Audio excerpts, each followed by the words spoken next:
মালদার গাজলে পথ দুর্ঘটনার বলি হলেন 3 টোটো যাত্রী। নিহতরা প্রত্যেকেই ব্যবসায়ী বলে জানা গেছে। দেওতলা এলাকায় হিয়াখোর গ্রামে 512 নম্বর জাতীয় সড়কে এক অজানা গাড়ি ধাক্কা মারল টোটোকে। ঘটনাস্থলেই 3 জন মারা যায়, একজন গুরুতর আহত হয় বলে খবরে প্রকাশ।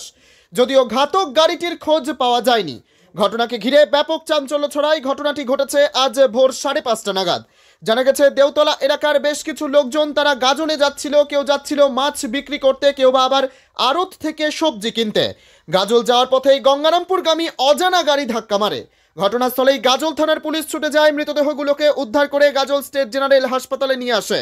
একজন আহত অবস্থায় তাকে মালদা মেডিকেল কলেজ হাসপাতালে পাঠানো হয়, তবে তার অবস্থা আশঙ্কাজনক। মৃত ব্যক্তিদের নাম নিজামুদ্দিন শেখ, বয়স 55, ললিত ভুইমালি, বয়স 60, আলতাফ হোসেন, বয়স 42, শামসুদ্দিন শেখ, বয়স 60। ঘটনা ঘিরে শোকের ছায়া নেমে আসে ওই এলাকায়।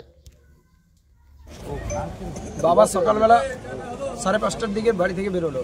আজকের দিনে কিছু মাছ ছিল, ওই মাছটা বাজারে বিক্রি করার জন্য বেরোলো। তার দেওতলা থেকে কিছু দূরে এসেই পিএজি পাম্পের পাশেই অ্যাক্সিডেন্ট হয়ে গেছে। আমাদের খবর দিল যে বাবা অ্যাক্সিডেন্ট হয়ে গেছে। পুরো অ্যাক্সিডেন্ট, মাথার উপর দিয়ে চাকা চলে গেছে। কি মনে হচ্ছে গাড়িটা কোন দিক থেকে যাচ্ছিল বা কোন গাড়ি বোঝা যাচ্ছে কিছু?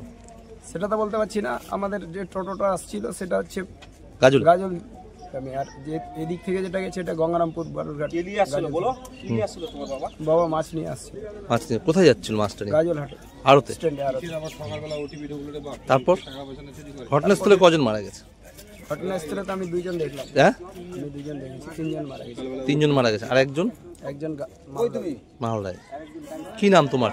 আমার নাম সুভাষ সুভাষ ভুইমালি। ভুইমালি। বাবার নাম? বাবার নাম ললিত ভুইমালি। ঠিক আছে। বয়স বাবার? বাবার 70 বছর বয়স।